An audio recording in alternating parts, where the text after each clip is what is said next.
ખબરોમાં આગળ વધી રાજકોટની વાત કરવામાં આવે તો શહેરમાં કિંમતી સરકારી જમીન પર ગેરકાયદેસર કબજો મોટો મામલો સામે આવ્યો। મવડી વિસ્તારમાં અંદાજે રૂપિયા 3.85 કરોડથી વધુની કિંમતના 5500 ચોરસ મીટર સરકારી જમીન પર સિટી લાઇટ પાર્ટી પ્લોટ ઊભો કરી તેને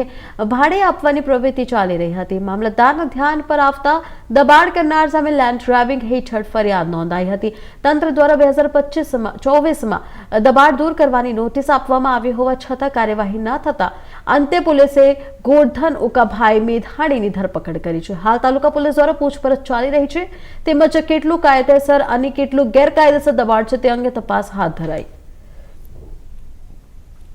રાજકોટ તાલુકા પોલીસ સ્ટેશન વિસ્તારમાં મવડી ગામના સર્વે નંબર 194માં સરકારી ખરાબાની જમીન જે ગોરધનભાઈ ઉકાભાઈ મેઘાણી દ્વારા સિટી લાઇટ પાર્ટી પ્લોટ બનાવી અને તેના આગળ તેણે ફોલ્ડિંગ દિવાલ બનાવી, ઇલેક્ટ્રિક રૂમ બનાવી, મોટર પાણીનો ટાંકો બનાવી, તેમજ પાર્કિંગ એરિયા બનાવી ગેરકાયદેસર કબજો કરેલ, જે બાબતે કલેક્ટર સાહેબની કમિટી દ્વારા લેન્ડ ગ્રેબિંગનો ગુનો દાખલ કરવા હુકમ કરતા તે આધારે રાજકોટ તાલુકા પોલીસ સ્ટેશનમાં મામલતદાર શ્રી દક્ષિણ વિભાગનાઓ દ્વારા ફરિયાદ આપતા તે આરોપી વિરુદ્ધ ગુનો દાખલ કરી ગુજરાત જમીન બચાવી પાડવા અધિનિયમ 2020ની કલમ 4 અને 5 મુજબ ગુનો દાખલ કરી આરોપીને અટક કરવામાં આવેલ છે। એ દબાણનો તો આખો દબાણ આગળના ભાગે એને દબાણ કરેલું, જે બેનો પોતાની માલિકીની જમીનના આગળના ભાગે દબાણ કરેલું, જેમાં પોતાના અંગત ઉપયોગ માટે વપરાશ કરતો હતો, જે આધારે ગુનો દાખલ થયેલ। અગાઉ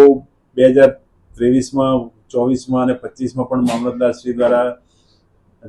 જમીન મહેસૂલ અધિનિયમ કલમ 61 મુજબ એને નોટિસ પાઠવવામાં આવી અને તેને પૂરેપૂરો સમય આપવામાં આવે આ બાબતે કે ભાઈ તમારે કોઈ આધાર પુરાવો હોય અથવા માલિકી હોય તો તે બાબતે સ્પષ્ટતા કરવી અથવા